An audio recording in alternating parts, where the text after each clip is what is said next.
ಎಲ್ಲರಿಗೂ ನಮಸ್ಕಾರ. ಇವತ್ತು ರುಚಿಯಾದ ಮಾವಿನ ಮಿಡಿಯ ಉಪ್ಪಿನಕಾಯಿ ಹೇಗೆ ಹಾಕೋದು ಅಂತ ತೋರಿಸ್ತೇನೆ. ನನ್ನ ಅಮ್ಮ ಯಾವ ಥರ ಉಪ್ಪಿನಕಾಯಿ ಮಾಡ್ತಿದ್ರು ಅಂತ ನಿಮಗೆ ಈ ವಿಡಿಯೋದಲ್ಲಿ ತೋರಿಸ್ತೇನೆ. ಮೊದಲಿಗೆ ಅದಕ್ಕೆ ಮಾವಿನ ಮಿಡಿಯನ್ನು ತರಬೇಕು. ಮಾವಿನ ಮಿಡಿ ತುಂಬನೇ ಹುಳಿ ಇರುವ ಮಾವಿನ ಮಿಡಿ ತಂದರೆ ಉಪ್ಪಿನಕಾಯಿ ಕೂಡ 2 ವರ್ಷ ಆದರೂ ಹಾಳಾಗೋದಿಲ್ಲ. ಮಾವಿನ ಮಿಡಿಯನ್ನು ಚೆನ್ನಾಗಿ ತೊಳೆದು ಒರೆಸಿ ತಗೊಳ್ಬೇಕು.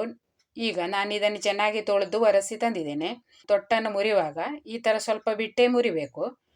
ಪೂರ್ತಿ ನೀವು ತೆಗೆದ್ರೆ ಅದು ಬುಡದಲ್ಲಿ ಕೊಳಿತದೆ. ಮತ್ತು ನೋಡಿ, ಈ ಥರ ತೊಟ್ಟು ಮುರಿಯುವಾಗ ಅದರಿಂದ ಜಾಸ್ತಿ ಸೊನೆ ಬರ್ತದೆ. ಅಂಥ ಮಾವಿನ ಮಿಡಿ ನೋಡಿ ಉಪ್ಪಿನಕಾಯಿಗೆ ಒಳ್ಳೆಯದು ಅಂತ ಅಮ್ಮ ಹೇಳ್ತಿದ್ರು. ತುಂಬಾನೇ ಹುಳಿ ಇರ್ತದೆ, ಹಾಗಾಗಿ ನೋಡಿ ಇದರಿಂದ ಎಷ್ಟು ಸೊನೆ ಬರ್ತಾ ಉಂಟು ನೋಡಿ. ಈ ಥರದ ಮಾವಿನ ಮಿಡಿ ತಗೊಂಡ್ರೆ ಉಪ್ಪಿನಕಾಯಿಗೆ ಒಳ್ಳೆಯದು ಅಂತ ಅವ್ರು ಹೇಳ್ತಿದ್ರು. ಇದನ್ನು ಉಪ್ಪಿನಲ್ಲಿ ಹಾಕಿಡಬೇಕು. ಉಪ್ಪಿನಲ್ಲಿ ಹಾಕಿಡೋದು ಹೇಗೆ ಅಂತ ತೋರಿಸ್ತೇನೆ. ಮೊದಲಿಗೆ ಒಂದು ಗಾಜಿನ ಭರಣಿ ಅಥವಾ ಈ ಥರದ ಭರಣಿ ತಗೊಳ್ಬೇಕು. ಅದರಲ್ಲಿ ಮೊದಲಿಗೆ ಮಾವಿನ ಮಿಡಿ ಸ್ವಲ್ಪ ಹಾಕ್ಕೊಳ್ಬೇಕು, ಆಮೇಲೆ ಉಪ್ಪು ಹಾಕಬೇಕು, ಮತ್ತು ಅದರ ಮೇಲೆ ವಾಪಸ್ ಮಾವಿನ ಮಿಡಿ ಹಾಕೋದು, ಮತ್ತೆ ಉಪ್ಪು ಹಾಕೋದು, ಹೀಗೆ ಹಾಕ್ತಾ ಬರೋದು. ಹಾಗೆ ಅದಕ್ಕೆ ಮುಚ್ಚಳ ಮುಚ್ಚಿಟ್ಟು ಒಂದು ಕಾಟನ್ ಬಟ್ಟೆ ಕಟ್ಟಿ ಇಡಬೇಕು. ಆಮೇಲೆ 2 ದಿವಸ ಕಳೆದ ಮೇಲೆ ಅದನ್ನು ಮೆಲ್ಲನೆ ಮಗುಚಬೇಕು. ನೋಡಿ, ಮಗುಚುವಾಗ ಕೈಯಲ್ಲೇ ಮಗುಚಬೇಕು. ಸೌಟನ್ನೆಲ್ಲ ತಗೊಂಡು ಮಗುಚಿದ್ರೆ ಮಾವಿನ ಮಿಡಿಗೆಲ್ಲ ಪೆಟ್ಟಾದರೆ ಬೇಗನೆ ಕೊಳೆತು ಬಿಡ್ತದೆ. 2 ದಿವಸಕ್ಕೊಮ್ಮೆ ಅದನ್ನು ಮಗುಚುತ್ತಾ ಇರಬೇಕು. ಈಗ ಇದು ಉಪ್ಪಿನಕಾಯಿ ಹಾಕಲಿಕ್ಕೆ ನಿಮಗೆ ಕಡಿಮೆ ಅಂದರೆ 8 ದಿವಸ ಆದರೂ ಬೇಕಾಗ್ತದೆ. ಈಗ 8 ದಿವಸ ಆದಮೇಲೆ ನಾನು ಇದನ್ನು ಓಪನ್ ಮಾಡಿ ತೋರಿಸ್ತಾ ಇದ್ದೇನೆ. ನಾನದು 2 ದಿವಸಕ್ಕೊಮ್ಮೆ ಅದನ್ನು ಮಗುಚುತ್ತಾ ಇದ್ದೆ. ನೋಡಿ, ಈಗ ಮಾವಿನ ಮಿಡಿ ಚೆನ್ನಾಗಿ ಉಪ್ಪು ಹೀರಿ ಸಣ್ಣಗಾಗಿದೆ. ಚೆನ್ನಾಗಿ ಚಿರುಂಟು ಬೇಕು ಅದು. ಈಗ ಇದನ್ನೆಲ್ಲ ಉಪ್ಪು ನೀರಿನಿಂದ ತೆಗೆಯುವ.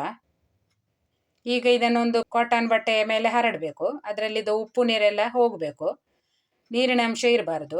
ಕಾಟನ್ ಬಟ್ಟೆ ಮೇಲೆ ಹರಡಿ ಸ್ವಲ್ಪ ಒಣಗಿಸ್ಲಿಕ್ಕೆ ಹಾಕೋದು. ಒಣಗಿಸುವುದಂದರೆ ಬಿಸಿಲಲ್ಲಿ ಒಣಗಿಸುವುದಲ್ಲ, ಫ್ಯಾನ್ ಗಾಳಿಗೆ ಇಟ್ಟರು ಆಗ್ತದೆ. ಮತ್ತು ಇದರಲ್ಲಿ ಕೊಳೆತ ಮಾವಿನ ಮಿಡಿ ಇದ್ದರೆ ಅದನ್ನು ತೆಗಿಬೇಕು. ಒಳ್ಳೆಯ ಮಾವಿನ ಮಿಡಿ ಮಾತ್ರ ತಗೊಳ್ಬೇಕು. ಈಗ ಈ ನೀರನ್ನೇ ಕೆಲವರು ಉಪ್ಪಿನಕಾಯಿಗೆ ಉಪಯೋಗಿಸ್ತಾರೆ ನೋಡಿ. ಈ ನೀರನ್ನು ನೀವು ಉಪಯೋಗಿಸಿದ್ರೆ ಇದನ್ನು ಚೆನ್ನಾಗಿ ಗಾಳಿಸಿಕೊಳ್ಬೇಕು. ಉಪ್ಪಿನಲ್ಲಿ ಮಣ್ಣೆಲ್ಲ ಇರ್ತದೆ ನೋಡಿ, ಹಾಗಾಗಿ ಗಾಳಿಸಿ ತಗೊಂಡು ಅದನ್ನು ಕುದಿಸಬೇಕು. ಕುದಿಸಿದ ಮೇಲೆ ತಣ್ಣಗೆ ಮಾಡಿಕೊಳ್ಬೇಕು. ಆಮೇಲೆ ಅದನ್ನು ಉಪ್ಪಿನಕಾಯಿಗೆ ಯೂಸ್ ಮಾಡೋದು. ನಾನೀಗ ಈ ನೀರನ್ನು ಉಪಯೋಗಿಸ್ತಾ ಇಲ್ಲ, ನಾನು ಬೇರೆಯೇ ಉಪ್ಪು ನೀರು ಮಾಡ್ಕೊಳ್ತೇನೆ. ಈಗ ಅದಕ್ಕೆ ಒಂದು ಪಾತ್ರೆ ತಗೊಂಡಿದ್ದೇನೆ. ಅದರಲ್ಲಿ ಒಂದು 2 ಮುಷ್ಟಿ ಆಗುವಷ್ಟು ಉಪ್ಪು ಹಾಕ್ಕೊಳ್ತೇನೆ. ನನ್ನ ಅಮ್ಮ ಕೂಡ ಇದೇ ಥರ ಮಾಡ್ತಿದ್ರು. ಮಾವಿನ ಮಿಡಿ ಹಾಕಿದ ಉಪ್ಪು ನೀರನ್ನು ಅವರು ಉಪಯೋಗಿಸ್ತಿರ್ಲಿಲ್ಲ, ಬೇರೆಯೇ ಉಪ್ಪು ನೀರು ಮಾಡಿಕೊಂಡು ಉಪ್ಪಿನಕಾಯಿ ಮಾಡ್ಕೊಳ್ತಿದ್ರು. ಅದಕ್ಕೆ ಒಂದು 2 ಅಥವಾ 3 ಕಪ್ ನೀರು ಹಾಕಿ ನೀವು ಕುದಿಸಿ ತಗೊಳ್ಬೇಕು. ಅಷ್ಟು ಮಾವಿನ ಮಿಡಿ ಉಪ್ಪಿನಕಾಯಿ ಮಾಡ್ತೀರಿ ನೋಡಿ, ಅದೇ ಥರ ನೀವು ನೀರು ಕೂಡ ಸ್ವಲ್ಪ ಜಾಸ್ತಿ ಇಟ್ಟುಕೊಳ್ಬೇಕು. ಮತ್ತು ಜಾಸ್ತಿ ನೀರು ಉಳಿದ್ರೆ ಅದನ್ನು ಚೆಲ್ಲಿಕ್ಕಾಗ್ತದೆ. ಕಡಿಮೆ ಆದರೆ ಮತ್ತೆ ಬಿಸಿ ಮಾಡಿ ಮತ್ತೆ ತಣಿಸ್ಲಿಕ್ಕೆಲ್ಲ ತುಂಬ ಟೈಮ್ ಹಿಡಿತದೆ. ಈಗ ನಾನು ಇದನ್ನು ಗ್ಯಾಸ್ ಮೇಲೆ ಇಟ್ಟು ಕುದಿಸಿಕೊಳ್ತೇನೆ. ಚೆನ್ನಾಗಿ ಕುದೀತಾ ಉಂಟು ನೋಡಿ. ಈಗ ಗ್ಯಾಸ್ ಆಫ್ ಮಾಡಿದರೆ ಆಯಿತು. ಮತ್ತು ಇದನ್ನು ಗಾಳಿಸಿಕೊಳ್ಬೇಕು, ಗಾಳಿಸಿ ತಣಿಸಬೇಕು. ಉಪ್ಪು ನೀರು ಚೆನ್ನಾಗಿ ತಣಿದಿದೆ. ಈಗ ಇದನ್ನು ಗಾಳಿಸಿಕೊಳ್ತಾ ಇದ್ದೇನೆ. ಇದೇ ಉಪ್ಪು ನೀರನ್ನು ಉಪ್ಪಿನಕಾಯಿಗೆ ರುಬ್ಬುವಾಗ ಎಲ್ಲ ತಗೊಳ್ಳೋದು. ಅರ್ಧ ಗಂಟೆ ಆದಮೇಲೆ ಮಾವಿನ ಮಿಡಿ ಚೆನ್ನಾಗಿ ಡ್ರೈ ಆಗಿದೆ. ಈಗ ಇದನ್ನು ಉಪ್ಪಿನಕಾಯಿಗೆ ಉಪಯೋಗಿಸ್ಬೋದು. ಈಗ ಉಪ್ಪಿನಕಾಯಿಗೆ ಮಸಾಲೆಯನ್ನೆಲ್ಲ ಹಾಕ್ತಾಯಿದ್ರು ಅಂತ ತೋರಿಸ್ತೇನೆ ನೋಡಿ.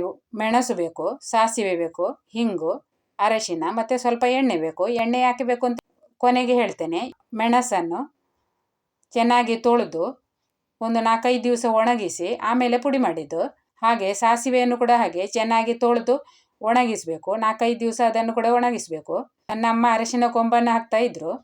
ಈಗ ನಾನು ಅರಶಿನ ಪುಡಿಯನ್ನು ಉಪಯೋಗಿಸ್ತೇನೆ. ಹಾಗೆ ಹಿಂಗನ್ನು ನೋಡಿ, ಈ ಥರದ ಹಿಂಗು ಉಪಯೋಗಿಸಬೇಕು. ಪೌಡರ್ ಹಿಂಗೆಲ್ಲ ಹಾಕಿದರೆ ಅದಕ್ಕೆ ಪರಿಮಳ ಇರುವುದಿಲ್ಲ. ಈ ಥರದ ಹಿಂಗನ್ನೇ ನೀವು ಉಪ್ಪಿನಕಾಯಿಗೆ ಬಳಸಬೇಕು. ಹಾಗಿದ್ರೆ ಉಪ್ಪಿನಕಾಯಿ ಪರಿಮಳ ತುಂಬಾ ಚೆನ್ನಾಗಿರ್ತದೆ. 1 ತೊಳೆ ಹಿಂಗು ಉಂಟು ನೋಡಿ, 50 ರೂಪಾಯಿ ಕೊಟ್ಟಿದ್ದೇನೆ. ಇದರಲ್ಲಿ ನಮಗೆ ಎಲ್ಲ ಬೇಕಾಗಿರುವುದಿಲ್ಲ, ಒಂದು ಕಡಲೆ ಗಾತ್ರದ ಹಿಂಗು ಹಾಕಿದರೆ ಸಾಕಾಗ್ತದೆ. ಈಗ ಸಾಸಿವೆಯನ್ನು ಮೊದಲು ರುಬ್ಬಿಕೊಳ್ತೇನೆ. ನೀವು ಮೆಣಸು ಸಾಸಿವೆ ಎಲ್ಲ ಮಿಲ್ಲಲ್ಲಿ ಕೊಟ್ಟು ಪುಡಿ ಮಾಡಿ ತಂದರೂ ಆಗ್ತದೆ. ಹಾಗಿದ್ರೆ ರುಬ್ಬಿದರೆ ಒಳ್ಳೆಯದು. ನನ್ನ ಅಮ್ಮ ರುಬ್ಬಿಕೊಂಡು ತಗೊಳ್ತಿದ್ರು. ಈಗ 1 ಕಪ್ ಆಗುವಷ್ಟು ಸಾಸಿವೆಯನ್ನು ಹಾಕಿದ್ದೇನೆ. ಹಾಗೆ ಅದಕ್ಕೆ ನೋಡಿ ಒಂದು ಕಡಲೆ ಗಾತ್ರದ ಹಿಂಗನ್ನು ಹಾಕ್ಕೊಳ್ತಾ ಇದ್ದೇನೆ. ಇಷ್ಟು ಹಿಂಗು ಸಾಕಾಗ್ತದೆ. ಕಡಿಮೆ ಪ್ರಮಾಣದಲ್ಲಿ ಮಾಡ್ತಾ ಇದ್ದೇನೆ. ಒಂದು ಅರ್ಧ kg ಆಗುವಷ್ಟು ಅಥವಾ ಒಂದು ಸ್ವಲ್ಪ ಜಾಸ್ತಿ ಆಗಲಿಕ್ಕೂ ಸಾಕು, ಅಷ್ಟೇ ಉಪ್ಪಿನಕಾಯಿ ಆಗ್ತದೆ. ಇದಕ್ಕೆ ಸ್ವಲ್ಪ ಅರಶಿನ ಹಾಕ್ತೇನೆ. ಈಗ ಅರಶಿನ ಕೊಂಬನ್ನು ಹಾಕೋದಿದ್ರೆ ನೀವು ಅದನ್ನು ಸ್ವಲ್ಪ ಗುದ್ದಿಕೊಂಡು ಹಾಕ್ಕೊಳ್ಬೇಕು, ಇಲ್ಲ ಇದ್ರೆ ಅದು ಪುಡಿ ಮಾಡಲಿಕ್ಕೆ ಆಗೋದಿಲ್ಲ. ಇಡೀ ಉಪ್ಪಿನಕಾಯಿಗೆ ಯಾವ ಮಸಾಲೆಯನ್ನು ನೀವು ಹುರಿಲಿಕ್ಕಿಲ್ಲ, ಹಸಿನೇ ಹಾಕಬೇಕಾಗ್ತದೆ. ಮೊದಲು ಪುಡಿ ಮಾಡಿಕೊಳ್ಬೇಕು. ಉಪ್ಪು ನೀರು ಆಮೇಲೆ ಹಾಕೋದು. ಈಗ ನಾನು ಪುಡಿ ಮಾಡಿ ತಂದಿದ್ದೇನೆ. ಈಗ ಇದಕ್ಕೆ ಉಪ್ಪು ನೀರು ಹಾಕ್ಕೊಳ್ತಾ ಇದ್ದೇನೆ. ಇನ್ನೊಂದು ಸಾರಿ ರುಬ್ಬಿ ತರ್ತೇನೆ. ನೋಡಿ, ಈ ಥರ ರುಬ್ಬಿದ್ದೇನೆ. ಈಗ ಇದನ್ನು ಪಾತ್ರೆಯಲ್ಲಿ ತೆಗೆದುಕೊಳ್ಬೇಕು. ಯಾವ ಪಾತ್ರೆಯಲ್ಲಿ ತೆಗಿತೇವೆ ನೋಡಿ, ಆ ಪಾತ್ರೆಯನ್ನು ಕೂಡ ತೊಳೆದು ಬಿಸಿಲಲ್ಲಿ ಒಣಗಿಸಿ ತಗೊಳ್ಬೇಕು. ಹಾಗೆ ಮಿಕ್ಸಿ ಜಾರ್ ಇರ್ಲಿ, ಭರಣಿ ಇರ್ಲಿ, ಎಲ್ಲವನ್ನು ಕೂಡ ತೊಳೆದು ಬಿಸಿಲಲ್ಲಿ ಒಣಗಿಸಿ ತಗೊಳ್ಬೇಕು. ಒರೆಸಿ ತಗೊಳ್ಳುದಲ್ಲ. ನೀರಿನ ಅಂಶ ಎಲ್ಲ ಇದ್ರೆ ಬೇಗನೆ ಕೆಟ್ಟು ಹೋಗ್ತದೆ. ಮಿಕ್ಸಿಯಲ್ಲಿ ಕೂಡ ಉಪ್ಪು ನೀರು ಹಾಕಿ ನಾನು ಸೇರಿಸಿದ್ದೇನೆ. 1 ಕಪ್ ಸಾಸಿವೆ ಹಾಕಿದ್ರೆ ರುಬ್ಬಿದ ಮೇಲೆ ಅದು 2 ಕಪ್ ಆಗುವಷ್ಟು ಆಗ್ತದೆ. ಹಾಗೆ ಇದಕ್ಕೀಗ ಮೆಣಸಿನ ಹುಡಿ ಹಾಕೊಳ್ತಾ ಇದ್ದೇನೆ. ಖಾರ ಇರುವ ಮೆಣಸನ್ನೇ ಉಪಯೋಗಿಸ್ಬೇಕು. ಬೆಡಗಿ ಮೆಣಸಿನ ಪೌಡರ್ ಎಲ್ಲ ಉಪಯೋಗಿಸಿದ್ರೆ ಉಪ್ಪಿನಕಾಯಿ ಖಾರ ಆಗುದಿಲ್ಲ. 4-5 ತಿಂಗಳು ಆದ್ಮೇಲೆನೆ ಈ ಉಪ್ಪಿನಕಾಯಿ ಉಪಯೋಗಿಸುದು. ಅವಾಗ ಅದಕ್ಕೆ ಉಪ್ಪು ಖಾರ ಎಲ್ಲ ಎಳೆದು ತುಂಬಾನೇ ರುಚಿಯಾಗಿರ್ತದೆ. 1 ಕಪ್ ಸಾಸಿವೆ ರುಬ್ಬಿದ್ದು ಅದಕ್ಕೆ 2 ಕಪ್ ಆಗುವಷ್ಟು ಮೆಣಸಿನ ಹುಡಿ ಹಾಕಿದ್ದೇನೆ. ಹೀಗೆ ನಿಮಗೆ ಲೆಕ್ಕ ಹೇಳಬೇಕಿದ್ರೆ 1 kg ಮೆಣಸು ತಗೊಂಡ್ರೆ 1/4 kg ಸಾಸಿವೆ ಹಾಕುದು. ಅಮ್ಮ ಹಾಕ್ತಿದ್ದ ಲೆಕ್ಕ ಹಾಗೆ. ಅಂದ್ರೆ ನಿಮಗೆ 1/4 kg ಸಾಸಿವೆ ರುಬ್ಬುವಾಗ 1/2 kg ಅಷ್ಟು ಆಗ್ತದೆ. ಒಳ್ಳೆಯ ಕ್ವಾಲಿಟಿಯ ಸಾಸಿವೆಯನ್ನೇ ತಗೊಳ್ಬೇಕು.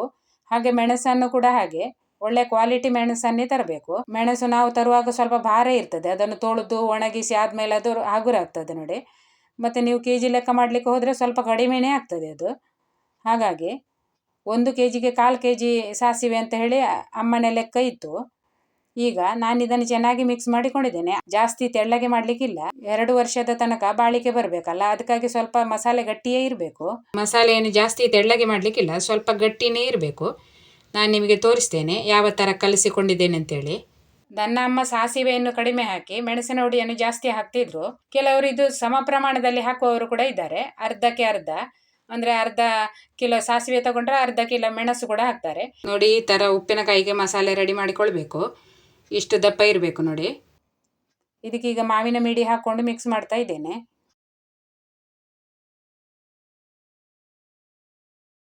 ಈಗ ಇದನ್ನು ತುಂಬಿಸ್ತೇನೆ. ಒಂದು 1/2 kg ಆಗುವಷ್ಟು ಉಪ್ಪಿನಕಾಯಿ ಆಯಿತು. ನಮ್ಮಲ್ಲಿ ಉಪ್ಪಿನಕಾಯಿ ಸ್ವಲ್ಪ ಕಡಿಮೆ ಉಪಯೋಗಿಸುವುದು ನಾವು.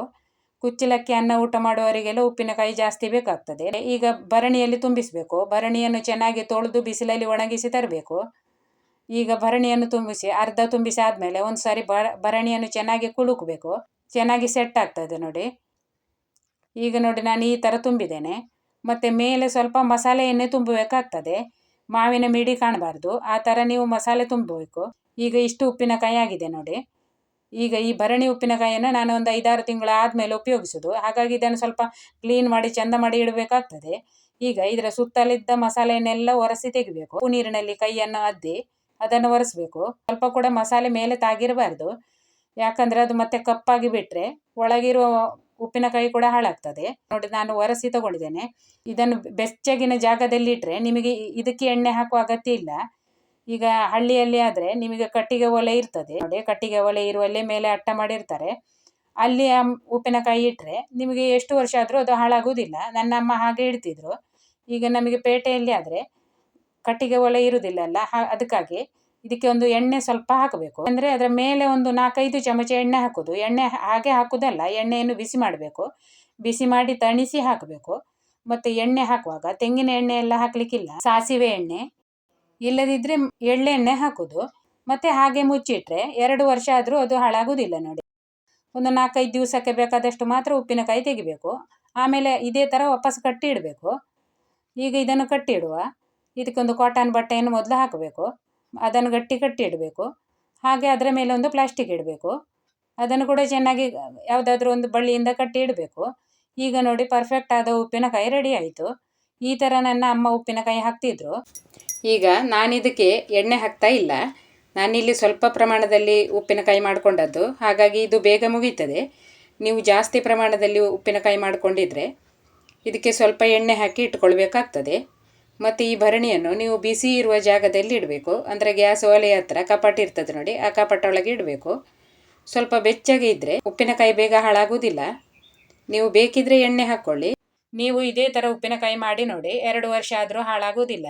ಇದಾಗಿತ್ತು ನನ್ನ ಅಮ್ಮ ಮಾಡುವ ಉಪ್ಪಿನಕಾಯಿ ರೆಸಿಪಿ. ಉಪ್ಪಿನಕಾಯಿ ರೆಸಿಪಿ ನಿಮಗೆ ಇಷ್ಟ ಆಗಿದೆ ಅಂದ್ಕೊಂಡಿದ್ದೇನೆ. ಇಷ್ಟ ಆದರೆ ಒಂದು ಲೈಕ್ ಮಾಡಿ. ಹಾಗೆ ಚಾನೆಲನ್ನು ಸಬ್ಸ್ಕ್ರೈಬ್ ಮಾಡದವರು ಸಬ್ಸ್ಕ್ರೈಬ್ ಮಾಡ್ಕೊಳ್ಳಿ. ವಿಡಿಯೋವನ್ನು ಹೈಪ್ ಮಾಡಿ. ವಿಡಿಯೋ ಹೈಪ್ ಮಾಡೋದ್ರಿಂದ ಮತ್ತಷ್ಟು ಜನರಿಗೆ ನನ್ನ ವಿಡಿಯೋಗಳು ತಲುಪ್ತವೆ. ಹಾಗೆ ನಿಮ್ಮ ಅನಿಸಿಕೆಗಳನ್ನು ಕಮೆಂಟಲ್ಲಿ ತಿಳಿಸಿ. ವಿಡಿಯೋ ನೋಡಿದ ಎಲ್ಲರಿಗೂ ಧನ್ಯವಾದಗಳು.